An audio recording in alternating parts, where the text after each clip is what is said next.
to Iranian Physics. In the crash course series, we will discuss the topic electronic devices. நீட்டில் நமக்கு இந்த டாப்பிக்கில் இருக்குது. சில புக்கில் செமிகண்டக்டர்ஸ்னு இருக்கலாம், இல்லை செமிகண்டக்டர் அண்ட் எலக்ட்ரானிக் டிவைசஸ்னு இருக்கலாம். கொஞ்சமே பெரிய யூனிட்டாக தெரியக்கூடியதுலேருந்து ஈஸியாக நம்மளால் ஸ்கோர் பண்ண முடியும். நீட்டில் இதுவரையும் 100 கொஷின்ஸ்க்கு மேலே கேட்ட யூனிட்டில் இதுவும் ஒன்று. ஏற்கனவே ஆப்டிக்ஸ் பற்றி சொல்லியிருந்தோம்.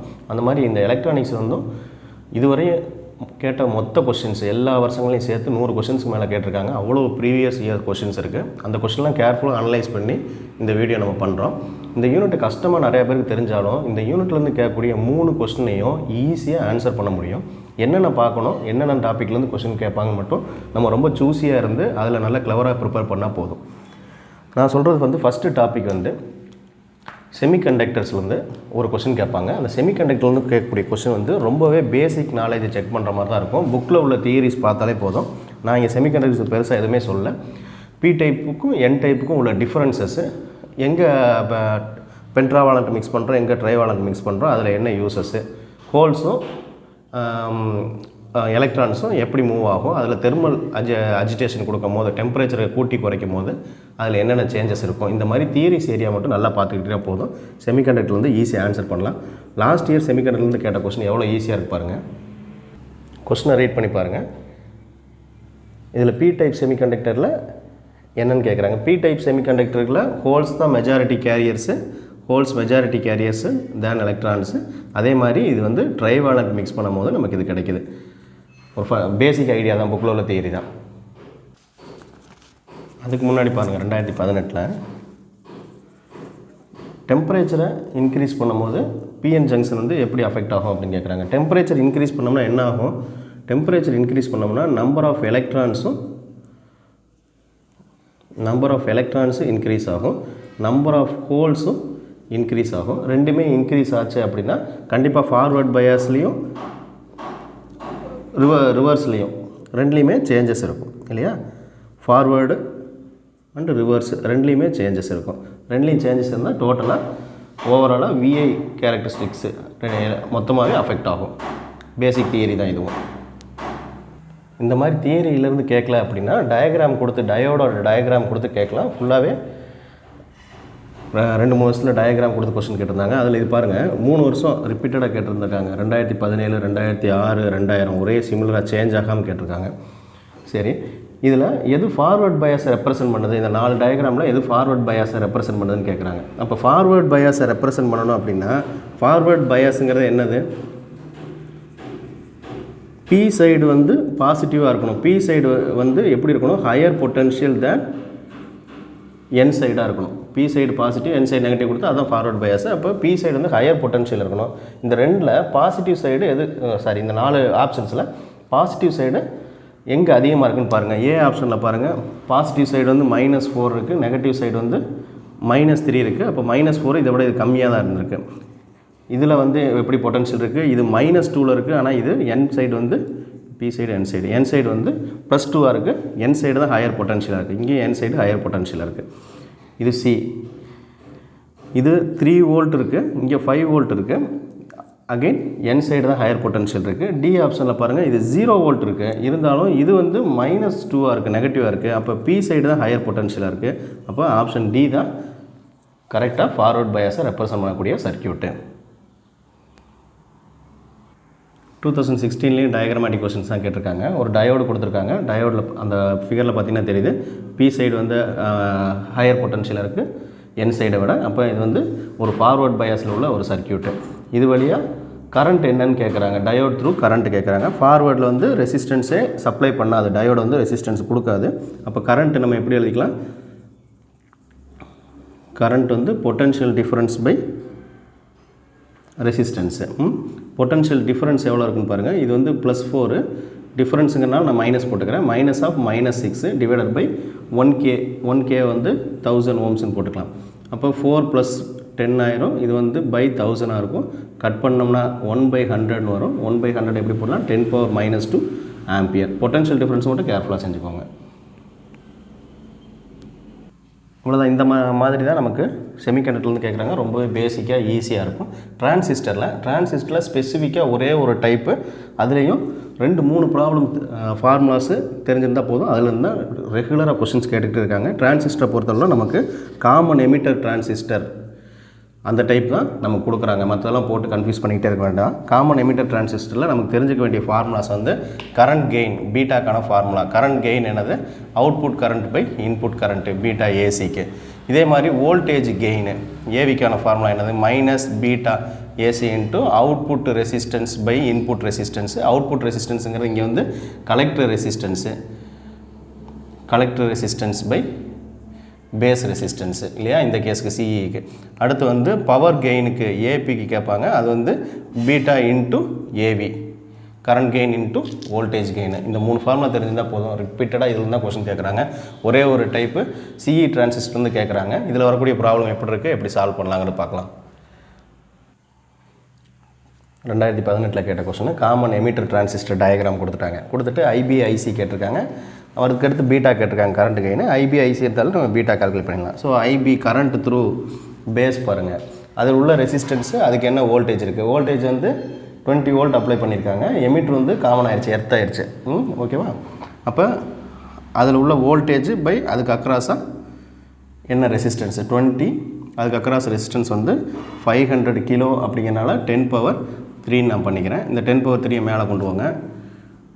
20 × 1000 வருதா, இது பை 500. இப்போ 2 0 கட் பண்ணிக்கலாம். ஸோ என்ன வருது, இப்படி 10⁻³ இன்ட்டு 10⁻³ ஆகும். இது 500 இருக்கட்டும். இதில் நான் ஒரு 3 0 ஆட் பண்ணிக்கிறேன். 20ல் ஒரு 3 0 ஆட் பண்ணிவிட்டு இதை 10⁻⁶ ஆக்கிடலாமா சிம்பிளிஃபிகேஷனுக்காக. ஸோ இந்த 2 கட் பண்ணிக்கலாம். இது 5 200 கட் பண்ணால் 40 வருமா, 40 மைக்ரோ ஆம்பியர். இது வந்து ஐபி. ஸோ ஐசி கலெக்டருக்கு அக்ராஸாக பாருங்கள். கலெக்டரில் உள்ள ரெசிஸ்டன்ஸ் வந்து 4 கிலோ ஓம்ஸ் கொடுத்துருக்காங்க. அப்போ அங்கே உள்ள 20 வோல்ட்டு பை 4 கிலோ ஓமு, அப்போ 4000. இப்போ என்ன பண்ணலாம், இதில் 20 ஒரு 3 0 ஆட் பண்ணிவிட்டு 10⁻³ சேர்த்துறேன். 3 0க்கு 10⁻³ நில் எஃபெக்ட் ஆயிடுது பை 4000. இதை 3 கட் பண்ணிடலாம், இதை 3 கட் பண்ணிடலாம். 20/5 வருமா, 5 இது மில்லி ஆம்பியர். இந்த 2 நம்ம ஆன்சர் பார்த்து கொடுத்துக்கலாம். திரும்ப வந்து பீட்டா கேட்டிருக்காங்க. பீட்டாக்கான ஃபார்முலா நம்ம இப்போ தான் சொன்னோம், IC/IB. இது வந்து 5 × 10⁻³ பை இது வந்து 40 × 10⁻⁻6. இப்போ 5 × 10⁻³ இதை 10⁻⁻6 மேலே கொண்டு வந்தால் 10⁻6 ஆயிரும் பை 40. அப்போ இதோட எஃபெக்ட் வந்து எவ்வளோ ஆகுது, +3 இருக்கும். +3 நான் என்ன பண்ணிக்கிறேன், 5000 எழுதிக்கலாமா, 5000/40 பண்ணிக்கலாம். இப்போ இதை கட் பண்ணால் 0 0 கட் ஆகிடுது. 500/4 வருது, 125 அப்படிங்கிறது ஆன்சர். இதே டைப் தான் ரெகுலராக ப்ராப்ளம் கேட்பாங்க. ஒரு காமன் எமிட்டர் கொடுத்துட்டு அதில் ஏதாவது பி வேல்யூ, ஐபிஐசி, இல்லை வோல்டேஜ் கெயின், பவர் கெயின், இந்த மாதிரி தான் கொஸ்டின்ஸ் தொடர்ந்து கேட்டுக்கிட்டு இருக்காங்க. அடுத்த ப்ராப்ளம் பார்க்கலாம். காமன் எமிட்டர்னே கொடுத்துட்டாங்க பாருங்கள். ஸோ இந்த காமன் எமிட்டரை கொடுத்துருக்க டேட்டாவெல்லாம் ரீட் பண்ணி பாருங்கள். இன்புட் வோல்டேஜ் வந்து கலெக்டர்னு கொடுத்துட்டாங்க. இப்போ கலெக்டருக்கு அக்ராஸ் தான் நமக்கு இன்புட் வோல்டேஜ், அது வந்து 3 வோல்ட்டு. பீட்டா வேல்யூ கொடுத்துருக்காங்க பாருங்கள், 100. கலெக்டருக்கு அக்ராஸாக 3 கிலோ ஓம்ஸு, பேஸ்க்கு அக்ராஸாக 2 கிலோ ஓம்ஸ் ரெசிஸ்டன்ஸ் இருக்குது. சரி, நமக்கு என்ன வேணும், வோல்டேஜ் கெயினும் பவர் கெயினும் வேணும். ஸோ வோல்டேஜ் கெயின் ஃபஸ்ட்டு பார்த்துடலாம். AV = -β × RC/RB முதல்ல எழுதணும். அப்போ -βங்கிறது -100, மைனஸ் கூட அப்போ போட வேண்டியதில்லை. மைனஸ் என்ன சொல்லுது, இந்த அவுட்புட் வோல்டேஜ் வந்து இன்புட் வோல்டேஜுக்கு ஆப்போசிட் ஃபேஸில் இருக்கும், அவுட் ஆஃப் ஃபேஸில் இருக்கும் அப்படிங்கிறத மைனஸ் இண்டிகேட் பண்ணுது. வேல்யூ வந்து மைனஸ்ன்னு சொல்ல வரல, அதோட ஃபேஸ் டிஃபரன்ஸை தான் நம்ம நெகட்டிவ் சைனில் இண்டிகேட் பண்ணுறோம். 100 RC 3/2, அப்போ 300/2 115 வரும், -150. அடுத்து AP, இதெல்லாம் ரேஷியோங்க, யூனிட் வராது. Current gain, voltage gain, power gain எதுக்குமே யூனிட் வராது, எல்லாமே ரேஷியோ தான். பீட்டா × AV, பீட்டாவோட வேல்யூ 100 கிவன் இல்லையா, into minus 150. So minus 15,000. Minus option இல்லைன்னா விட்டுடலாம். எவ்வளோ ஈஸியாக இருப்பாருங்க. ரொம்ப ஸ்பெசிஃபிக்காக படித்தா போதும். எலக்ட்ரானிக்ஸ் வந்து கஷ்டம் கிடையாது, நிறைய பேர் கஷ்டம்னு நினைக்கிறாங்க. ரொம்பவே ஈஸியான சாப்டர். 3 கொஸ்டின் நம்ம கரெக்டாக க்ளவராக ப்ரிப்பேர் பண்ணிட்டு போனால் போதும். அதுக்கு முன்னாடி வருஷம் 2014 பாருங்கள் இந்த கொஸ்டின் எவ்வளோ சிமிலராக இருக்குது அப்படின்னு. லோடு ரெசிஸ்டன்ஸ்னு கொடுத்துருக்காங்க. லோடு ரெசிஸ்டன்ஸ்னால் என்னது? கலெக்டருக்கு அக்ராஸ் அவ்வளோ ரெசிஸ்டன்ஸு 800 ஓம்ஸு. அப்போ பேஸுக்கு கொடுத்துருக்காங்க 192 190, கொஞ்சம் ஃப்ராக்ஷன் வர மாதிரி கொடுத்துருக்காங்க. ஆப்ஷனே ஃப்ராக்ஷனில் தான் இருக்குது. இன்புட் ரெசிஸ்டன்ஸுங்கிறது பேஸுக்கு, ஏன்னா என்பிஎனில் என்ன என்பிஎனில் காமன் எமிட்டர்னு கொடுத்துட்டாங்க. அப்போ இன்புட்டுங்கிறது பேஸு, அவுட்புட்டுங்கிறது வந்து கலெக்டரு. இப்போ வோல்டேஜ் கெயின், பவர் கெயின் வேணும். அதுக்கு பதிலாக கரண்ட் ஆம்ப்ளிஃபிகேஷன் ஃபேக்டர் அப்படிதாங்க என்னது? பீட்டா. கரண்ட் ஆம்ப்ளிஃபிகேஷன் ஃபேக்டருங்கிறது பீட்டா. கரண்ட் கெயின், அந்த கெயின் வேல்யூ வந்து எவ்வளோ கொடுத்துட்டாங்கன்னா 0.96 நோ யூனிட். ஸோ நமக்கு என்ன வேணும்? First voltage gain beta into RC by RB எவ்வளோ ரிப்பீட்டடாக இருக்கு பாருங்கள் formulas. Equal to 0.96 into 800 by 192. 800க்கு 2 0 இதில் எடுத்துட்டோம்னா இது 96 ஆயிருமா? 96 இதையும் கட் பண்ணோம்னா 1, இது 2 டைம்ஸ், இங்கே மேலே 8 இருக்குது. அப்போ 2 8ஆல் கட் பண்ணால் 4னு வரும். Power beta into AV 0.96 into 4 3.84னு வரும். ரொம்பவே ஈஸியாக இருப்பார். Simple transistor. லாஜிக் கேட்ஸ் பார்த்தோம்னா எந்த டாப்பிக்லேருந்து கொஷின் கேட்குறாங்களோ இல்லையோ டெஃபினட்டாக கேட்ஸ்லேருந்து ஒரு கொஷின் இருக்கும். ரொம்பவே ஈஸி தான் எப்போயுமே கேட்ஸு. லாஜிக் கேட்ஸு பேர்லேயே இருக்குது. ஒரு லாஜிக் தெரிஞ்சால் போதும், இது ஈஸியாக அட்டன் பண்ணிடலாம். நமக்கு என்னென்ன இருக்குது? ஆறு, அண்டு, நாட்டு, நாறு, நேண்டு, இதுக்குள்ளே இருந்து தான் கேட்க போகிறாங்க. இதில் ஒரு 3-4 டைப்லாம் ரிப்பீட்டடாக கொஸ்டின் கேட்பாங்க. அது என்னென்ன டைப்புன்னு ஒவ்வொரு டைப்லேயும் நம்ம ஒரு கொஸ்டின் சொல்லி உங்களுக்கு எக்ஸ்பிளைன் பண்ணிடுறேன். இப்போ 6 நேம்லேயே இருக்குது. ஏதாவது ஒன்று எய்தர் ஏ ஆர் பி, ஏதாவது ஒன்று ஹை வேல்யூ இல்லை ஆன் வேல்யூ இருந்தாலும் ரிசல்ட் 1ன்னு வரும். அந்த மாதிரி அந்த மீனிங் வச்சே புரிஞ்சுக்கோங்க. அப்போ இது 0, இது 1ஆக இருந்தாலும் 1 கிடச்சிடும். ரெண்டுமே ஆனாக இருந்தாலும் ஆன் கிடைக்கும். 2 ஆஃபாக இருந்தால் மட்டும்தான் ஆஃப், அந்த மாதிரி கண்டிஷன். சரிங்க. இது ஏ ப்ளஸ் பி, ரிசல்ட் வந்து ஏ ப்ளஸ் பி. அண்டு வந்து ரெண்டுமே இருக்கணும், அண்டுங்கிற கண்டிஷனே இருக்குது. அப்போ ஏ அண்டு பி ரெண்டுமே ஹை வேல்யூவாக இருந்தால் தான் ரிசல்ட் என்னவாக இருக்கும்? ஹை வேல்யூவாக இருக்கும். ஏதாவது ஒன்று லோ வேல்யூவாக இருந்தால் கூட ரிசல்ட் லோவாயிரும். இப்போ நேம்லேயே இருக்குது அண்டுங்கிறனால இது அண்டு ஏ ப்ளஸ் பி.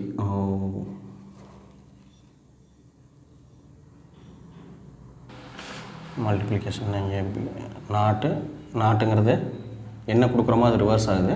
இப்போ 1 கொடுத்தா 0 ஆகும், 0 கொடுத்தா 1 ஆகும். அப்போ இது வந்து ஏ இன்வர்ஸு. நாருங்கிறது வந்து ஆரோட இன்வர்ஸு.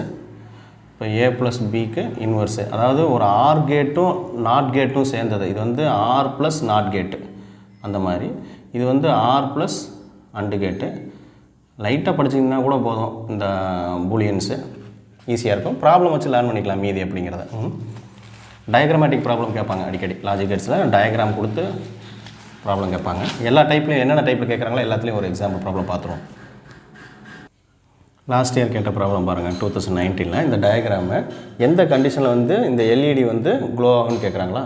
இல்லை, இந்த டயக்ராமுக்கு ஆப்டான பூலியன் ஆப்ரேஷன் என்னன்னு கேட்குறாங்க. ஓகே, இப்போ எல்இடி கொடுத்துட்டாங்க. இதோட ஒவ்வொரு கண்டிஷனையும் நம்ம செஞ்சு பார்க்கணும். வெளியே சவுண்ட் டிஸ்டர்பன்ஸ் அதிகமாக இருக்குது. ஓகே, ஃபஸ்ட்டு கண்டிஷன் நான் பண்ணி பார்க்குறேன் பாருங்கள். இந்த டயக்ராமில் எல்இடியை தான் அவுட்புட்டாகவே கொடுத்துருக்காங்க. ஏபி கொடுத்துட்டாங்க. நம்ம ஒவ்வொரு கண்டிஷனாக எக்ஸிக்யூட் பண்ணி பார்க்கலாம். ஃபஸ்ட்டு வந்து இப்போ இந்த சர்க்யூட்டில் இங்கேருந்து பவர் வருது இல்லைங்களா? அப்போ எல்இடி எப்போ எரியும் அப்படிங்கிறத விட நம்ம என்ன நினச்சி பார்க்கணும் அப்படின்னா, எப்போ ஹை வேல்யூ இருக்கும், ரிசல்ட் எப்போ ஹையாக இருக்கும் அப்படிங்கிறத பார்க்கணும். ஹையாக இருந்துச்சுன்னா அது ஆன் கண்டிஷன் 1ங்கிற மாதிரி, லோவாக இருந்துச்சுன்னா 0ங்கிற மாதிரி கண்டிஷன். ஓகே, ஃபஸ்ட்டு வந்து இப்போ ரெண்டுமே ஓப்பனில் இருக்குன்னு வச்சுக்கோம். ஓப்பனில் இருந்துச்சுன்னா ஃபுல் கரண்ட் எல்இடி வழியாக போகுமா? மேலே வரக்கூடிய எல்லா கரண்ட், இது ஓப்பன் சர்க்யூட் ஆகிடுச்சு. அப்போ இந்த பக்கம் கரண்ட் ட்ராப் ஆக சான்ஸே இல்லை. ஃபுல் கரண்ட் எல்இடியில் இருக்கும். இப்போ எல்இடி வந்து எப்படி இருக்கும்? ஏவும் பியும் 0வாக இருக்கும் போது, ஓப்பனில் இருக்கும் போது, வேல்யூஸே கொடுக்காதப்ப ஒய் வந்து எப்படி இருக்குது? இது வந்து ஹை வேல்யூவாக இருக்குது. சரிங்களா? ஹை வேல்யூ, ஏன்னா ஃபுல் கரண்ட் அது வழியாக போகுது, ஃபுல்லாக எரியும். அப்போ ஹை வேல்யூவாக இருக்குது. ரெண்டாவது வந்து நம்ம ஏவை மட்டும் ஆன் பண்ணுவோம். ஏ வந்து இந்த சர்க்யூட் வந்து க்ளோஸ் பண்ணிடலாம். ஏவை க்ளோஸ் பண்ணிட்டேன். அப்போ வந்து ஏ வந்து ஆன் கண்டிஷன், பி வந்து ஆஃப்லேயே இருக்கட்டும், ஓப்பனில் இருக்கட்டும். இதை வந்து இப்போ கனெக்ட் பண்ணியாச்சு. இப்போ என்ன ஆகும் பாருங்கள், கரண்ட் வந்து இது வழியாகவும் போகும், எல்இடி வழியாகவும் வரும். அப்போ இது வழியாக போயிடுச்சு அப்படின்னா இங்கே ஒரு பார்ட் கரண்ட் தான் இது வழியாக வரும். அப்போ இது வந்து ஹையில் இருக்காது இல்லையா, டிம்மாக கூட எரியலான்னு வச்சுக்கோங்க. அப்போ ஹை வேல்யூ கிடையாது. அப்போ இதை நம்ம 0ன்னு வச்சுக்கலாம். ஹை வேல்யூ தான் நம்ம 1ன்னு ஃபிக்ஸ் பண்ணுறோம். இப்போ இது 1 0வாக இருந்துச்சுன்னா ஓகே இல்லை. இப்போ இதில் 1 இதில் கரண்ட் போகுது, இது 1ஆக ஃபிக்ஸ் பண்ணிட்டோம். ஏ வழியாக கரண்ட் போகுது, 1ஆக ஃபிக்ஸ் பண்ணிட்டோம். இங்கே வந்தால் பி வந்து நம்ம க்ளோஸ் பண்ணல, பி வந்து ஓப்பனில் இருக்குது. அப்போ இந்த வழியாக கரண்ட்டே பாஸ் ஆகலை. அப்போ திரும்ப ஃபுல் கரண்ட் எது வழியாக தான் போயாகணும், எல்இடி வழியாக போயாகணும். இங்கே வந்து ஓப்பன் சர்க்யூட்டு. அப்போ எல்இடி வழியாக ஃபுல் கரண்ட் போச்சுன்னா இது அகைன் 1ல் இருக்குது. ஓகே, இப்போ அடுத்த கண்டிஷன் எக்ஸிக்யூட் பண்ணலாம். இதை ஏவை வந்து ஓப்பனில் வச்சுக்கலாம். ஏ வந்து 0 ஓப்பனில் வச்சுருக்கேன், ஆஃப் கண்டிஷன். பி வந்து க்ளோஸ் பண்ணியாச்சு. அப்போ பி வந்து ஆன் கண்டிஷன் 1. இப்போ பாருங்கள் கரண்ட் எப்படி வரும், இப்படி வந்துச்சுன்னா இது வழியாக கரண்ட் போக சான்ஸ் இல்லை. அப்போ ஃபுல் கரண்ட் எல்இடி வழியாக போகும், எல்இடி தான் பிரைட்டாக எரியும். அப்போ அது ஹை கண்டிஷன் 1. இப்போ அதுக்கு அடுத்த கேஸ் போகலாம். ரெண்டையுமே நம்ம க்ளோஸ் பண்ணுறோம், ரெண்டையுமே ஹை வேல்யூ செட் பண்ணிட்டோம், ஆன் கண்டிஷன். அப்போ கரண்ட் வந்து இந்த வழியாக போய் கம்ப்ளீட் லூப் வழியாக போய் எர்த்தாகுது. இப்போ கரண்ட்டோட டைரெக்ஷன் இந்த மாதிரி இருக்குது. அப்போ இதில் பாதி கரண்ட் போயிடுது, எல்இடி வழியாக மீதி கரண்ட் தான் போகும். அப்போ எல்இடி லோ வேல்யூ, எல்இடி 0. இந்த டேபிள் எதோட டேபிள்னு பார்க்கணும். ஃபஸ்ட்டு ஒரு ஈஸியான மெத்தட் சொல்லிடுறேன். 2 இன்புட்டும் 0 இருக்கும் போது அவுட்புட்டு மேக்ஸிமம் இருக்குது, அவுட்புட் 1ஆக இருக்குது. 2 இன்புட் 0 இருந்து அவுட்புட் 1ஆக இருந்தாலே அது நார் அல்லது நேண்டாக தான் இருக்கணும். வேறு எதுலேயும் கன்ஃபியூஸ் பண்ணிக்கவே வேண்டாம். இந்த கொடுத்த கேஸ் வந்து மீதி அனலைஸ் பண்ணி பாருங்கள். மீதி அனலைஸ் பண்ணி பார்த்தீங்கன்னா 1 இருக்கும் போது கூட 1 வந்திருக்கு. அப்போ இது வந்து அண்டில் எப்படி இருக்கணும், ரெண்டுமே 1ஆக இருந்தால் தான் 1 வரும். அப்போ அண்டோட ரிவர்ஸு. அப்போ இது y = a.bக்கு நாட் கேட்டை ஆட் பண்ண மாதிரி. ஸோ NAND கேட்டுங்கிறது இந்த கொஸ்டினுக்கான ஆன்சர். எப்படி பண்ணியிருக்க பாருங்கள். இதை வச்சு நீங்கள் கெஸ் பண்ணிடலாம். ஃபஸ்ட்டு கண்டிஷன் எக்ஸிக்யூட் பண்ணும் போதே இது நாரா நாட்டான்னு பண்ணிவிட்டு ஏதாவது ஒரு கால்குலேஷன்லேயே நீங்கள் கண்டுபிடிச்சிடலாம் என்ன கேட்டுங்கிறது. 2019 போன ப்ராப்ளத்தில் அது என்ன கேட்டு அப்படிங்கிறத சொல்கிற மாதிரி இருந்துச்சு. 2018 இதில் வந்து அதோட பூலியன் ஃபார்முலா வேறு டைப்பு, இந்த டைப்பில் பார்க்கலாம். பூலியன் ஃபார்முலா கேட்டிருக்காங்க 2018. ரொம்ப காம்ப்ளெக்ஸாக தெரியலாம், காம்ப்ளெக்ஸ்லாம் இல்லை, ரொம்ப ஈஸியானதான். ஏபி கொடுத்துட்றாங்க இல்லையா, ஏபி இருக்குது. இதுக்கு ஆப்ரேஷன் மட்டும் பார்க்கணும். ஃபஸ்ட்டு வந்து இது வந்து ஜாயிண்ட் இல்லாமல் கட் பண்ணாமல் போகுது, அது தெரிஞ்சுக்கணும். கனெக்ஷன் இல்லை அப்படிங்கிறது தெரிஞ்சுக்கணும். அதுக்கு தான் பெண்டு கொடுக்குறாங்க. அப்போ ஏ வந்து இங்கே டைரெக்டாக வந்துடுது, இங்கே வந்து ஏ இருக்குது. அடுத்து இந்த பாயிண்ட் பாருங்கள், இது வந்து பியோட பாயிண்ட்டு. பி போய் இங்கே வந்து ஒரு நாட் கேட் ஆயிடுது. அப்போ பியோட இன்வர்ஸ் ஆயிடுது. அப்போ இங்கே வர்றது வந்து ஒரு நாட் கேட் உள்ள பி இன்வர்ஸ் இங்கே வருது. சரி, இங்கே பாருங்கள், இதுக்கு தேவையான இன்புட்டு இது வந்து ஏலேருந்து வருது, எங்கேயுமே கனெக்ஷன் இல்லாமல் வருது. ஆனால் இங்கே வந்து ஒரு நாட் ஆயிடுது. அப்போ இங்கே வந்து ஏ நாட்டு இந்த இடத்துல வந்திருக்கு இன்புட்டாக. இங்கேருந்து பியிலேருந்து டைரெக்டாக கனெக்ஷன் எடுத்திருக்காங்க, எதுவுமே மாறல. அப்போ இங்கே பிஏ வந்திருக்கு. இப்போ இந்த இடத்துல என்ன அவுட்புட் இருக்குன்னு பாருங்கள். இந்த இடத்துல என்ன அவுட்புட் இருக்கும் அப்படின்னா, இது வந்து ஒரு அண்டு கேட்டுங்கும் போது நமக்கு ஏ டாட்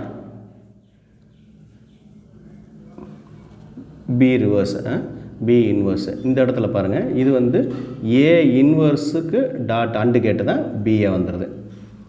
அப்போ இந்த 2 இன்புட்டு இங்கே உள்ளே போகுது. இந்த 2 இன்புட்டு போய் ஒரு ஆர் கேட்னா என்னது, சம்மேஷன். அப்போ இங்கே ஒய் வந்து என்ன ஆகிடுது, y = இதையும் ஆட் பண்ணிக்க வேண்டியதான். இது என்னது, A dot B inverse plus A inverse dot B. இதுதான் ஆன்சர். ஈஸியாக தான் இருக்குது. எங்கே நாட் ஆயிடுச்சுன்னு பார்த்துட்டு அந்த 2 இன்புட்டு அதுக்கான ரிசல்ட் இந்த இடத்துல அரைவ் பண்ணுறோம். அதை ஆரில் கொடுத்தோம்னா ஆரில் என்ன ரிசல்ட் வரும் அப்படிங்கிறத பார்க்குறோம். இந்த அடுத்த டைப் பாருங்கள். இதுக்கு ஈக்குவலண்ட்டாக என்ன கேட்டு, இத்தனை கேட்டு சேர்ந்தது ஈக்குவலண்ட்டாக ஒரே கேட்டில் ரீப்ளேஸ் பண்ணால் அது என்ன கேட்டாக இருக்கும் அப்படிங்கிற மாதிரியான கொஸ்டின். ஏவும் பியும் ஒரு ஆர் கேட்டுக்கு இங்கே ஒரு நாட் பண்ணியிருக்கோம். அப்போ இந்த நார் கேட் வழியாக போகும்போது இது வந்து இந்த இடத்துல ஏ ப்ளஸ் பி ஆகும். அப்போ இதுக்கு ரிவர்ஸாக இங்கே ஒரு நாட்டு போட்டோம்னா இதுக்கு ரிவர்ஸ் ஆகிடுதா, இது ரிவர்ஸ் ஆகி இந்த இடத்துல நமக்கு ரிசல்ட் கிடைக்குது. இந்த ரிசல்ட்டை ஒரு y1ன்னு வச்சுக்கோங்க, ரிசல்ட் 1ன்னு வச்சுக்கலாம். இந்த y1 வந்து எதுக்கு ஈக்குவலாக இருக்குது அப்படின்னா, y1 வந்து ஏ ப்ளஸ் பிக்கு ரிவர்ஸ்க்கு ஈக்குவலாக இருக்குது. இப்போ இங்கே அடுத்த அவுட்புட் வரப்போகுது, அது வந்து ஒரு y2ன்னு வச்சுக்கிறேன். இந்த y2 எப்படி இருக்குது, இதை வந்து இதுக்குள்ளே கொடுக்குறோம், ரெண்டையும் சேர்ந்து ஒரு இன்புட்டாக கொடுக்குறோம். அந்த இன்புட்டு திரும்ப நாட் ஆகுது இல்லையா? இது ஒரு y1ங்கிற ஒரு காமன் இன்புட் இருக்குன்னு வச்சுக்கோங்க. இந்த காமன் இன்புட் கொடுக்கும்போது அது அகைன் நாட் ஆகுது. இப்போ இது தனித்தனியாக பிரித்து கொடுத்தோம்னா என்ன ஆகும்? இங்கே ஒரு y1 போகும், இங்கே ஒரு y1 போகும். சரிங்களா? 2 y1 சேர்ந்து வரும். 2 y1 சேர்ந்து வந்துச்சுன்னா y2 என்னவாக இருக்கும்? y1 + y1 இருக்கும். அதுக்கு நாட் ஆகிறதுனால அது ஒரு ரிவர்ஸ் ஆகுது. இதுதான் நமக்கு என்னென்னு தெரியும்? a + bன்னு தெரியும். அப்போ a + bக்கு இன்னொரு நம்ம ரிவர்ஸ் எடுக்கும்போது என்ன ஆகும்? அது வந்து a + bக்கு 2 ரிவர்ஸ் எடுத்த மாதிரி ஆயிடும். That is just a + b தான். 2 ரிவர்ஸுக்கு ரிவர்ஸ் எடுத்தோம்னா a + bங்கிறது தான் இந்த இடத்துல உள்ள ரிசல்ட்டு. y2 இந்த ரிசல்ட்டு. இந்த y2 இங்கே உள்ளே கொடுத்தோம்னா அது என்ன பண்ணுது? நாட் பண்ணுது. இது தனித்தனியாக எழுதக்கூடாது, ரெண்டையும் கம்பைன் பண்ணி ஒன்று. இது சிங்கிள் இன்புட்டு, இங்கேயும் சிங்கிள் அவுட்புட்டாக வருது. அப்போ அந்த அவுட்புட்டு சிங்கிள் அவுட்புட்டு இங்கே y2க்கு ரிவர்ஸ் இல்லையா? அதை நாட் எடுத்தால் y2க்கு ரிவர்ஸு. y2க்கு ரிவர்ஸுங்கிறது என்னது? அகைன் y2 வந்து a + b, a + bக்கு வந்து ரிவர்ஸு. yங்கிறது வந்து நெட்டாக என்ன கிடைக்கிது? a + bக்கு ரிவர்ஸாக கிடைக்கிது. அப்போ இது வந்து ஒரு நார் கேட்டு. இந்த எல்லா கேட்டுக்கு பதிலாக ஒரே ஒரு நார் கேட் யூஸ் பண்ணால் எஃபெக்டிவாக ரீப்ளேஸ் பண்ணலாம். அதுதான் ஈக்குவலன்ட் கேட்டு அப்படிங்கிறது. இது இன்னொரு டைப்பில் கேட்டிருக்காங்க. இந்த கொஸ்டினே 3 தடவை கேட்டிருந்துருக்காங்க பழைய வருஷங்களில். இன்னொரு டைப்பு நம்ம வேல்யூ கேட்குற மாதிரி இந்த டைப் ப்ராப்ளம் பாருங்கள். இதுவும் 3 டைம்ஸ் கேட்டிருக்காங்க. 2016, 2012, 2010 ரீசெண்ட் இயர்ஸ்லேயே தொடர்ந்து ஒரே டயக்ராம் கேட்டுகிட்டே இருக்காங்க. ஸோ ஃபஸ்ட்டு ஏபி வந்து எந்த கேட்டில் கொடுக்குறோம்? ஒரு ஆர் கேட்டில் கொடுக்குறோம். ஆர் கேட்டில் வரக்கூடிய அவுட்புட்டும் இங்கேருந்து தனியாக சிங்கிற அவுட்புட், இது ரெண்டையும் சேர்ந்து ஒரு அண்டு கேட்டில் கொடுக்குறோம். அண்டு கேட்டில் கொடுத்து அவுட்புட்டு இங்கே y0. இது வந்து ஏபிசி. சரியா? அவுட்புட் வந்து 1 இருக்கணும் அப்படின்னா இதில் என்னென்ன வேல்யூ செட் பண்ணணும்? இது வேறு டைப்பு, கேட்ஸ்லேயே வேறு டைப் பாருங்கள். 4th டைப்பு என்னென்ன வேல்யூஸ் இருக்கணும்னு கேட்குறாங்க. இது ரொம்ப ஈஸியாக ஃபஸ்ட்டு சொல்லிடுறேன் எப்படி பண்ணலாங்கிறது. ஃபஸ்ட்டு இந்த எண்டில் வந்து நமக்கு வந்து ஒரு அண்டு கேட் இருக்குது. அண்டு கேட்டுக்கு எப்போ ரிசல்ட் 1 இருக்கும் அப்படின்னா ரெண்டுமே மேக்ஸிமம் இருக்கணும். இந்த இதுவும் மேக்ஸிமம் இருக்கணும், ஹையாக இருக்கணும், இதுவும் ஹையாக இருக்கணும். அப்போ தான் இதில் 1 வரும். அப்போ இதில் வந்து ஒரு காம்பினேஷன் இருக்குன்னு வச்சுக்கோங்க. அப்போ இது கண்டிப்பாக என்னவாக தான் இருக்கணும்? 1 இருக்கணும். ரெண்டுமே 1 இருந்தால் தான் ரிசல்ட் 1 வரும். அப்போ இது கண்டிப்பாக 1 இருக்கணும். சி வந்து மஸ்ட் பி 1. மீதி நம்ம கால்குலேட் பண்ணோம்ல, சி மஸ்ட்டு 1னாலே ஆப்ஷனில் ஒரே ஒரு ஆப்ஷனில் மட்டும்தான் சிக்கு 1 கொடுத்துருக்காங்க. 4th ஆப்ஷன் டி தான் ஆன்சர். இதிலே நம்ம முடிச்சிடலாம், ஒரு நிமிஷத்தில் முடிச்சிடலாம். ரொம்ப ரிப்பீட்டடாக கேட்டனால நான் இந்த மெத்தட் சொல்கிறேன். ஓகே, திரும்ப நீங்கள் இது 1 இருக்கணும். இப்போ இது 1 இருக்கணும்னா இப்போ நம்ம மீதியெல்லாம் செட் பண்ணி பார்க்கலாம். இது ஈஸியான மெத்தடு. அடுத்து நம்ம சிஸ்டமேட்டிக்காக பண்ணணும் அப்படின்னா இது 1 இருக்கணும்னா என்னென்னலாம் 1 இருக்கணும்? 1 அட்லீஸ்ட் ஏ 1 இருந்து பி 0 இருந்தாலும் நமக்கு 1 கிடைக்கும். சரியா?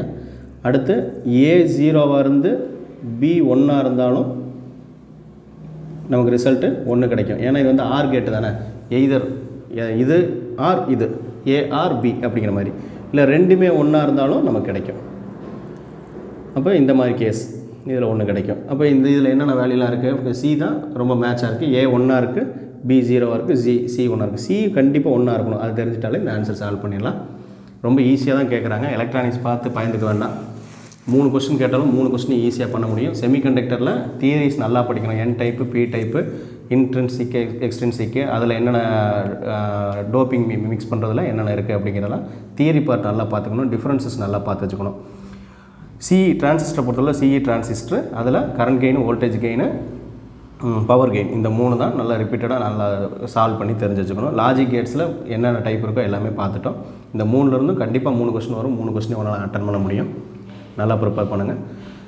தேங்க்யூ ஃபார் வாட்சிங் திஸ் கிராஷ் கோர்ஸ் சீரியஸ். அடுத்து இன்னொரு வீடியோவில் மீட் பண்ணலாம். தேங்க்யூ ஃபார் வாட்சிங்.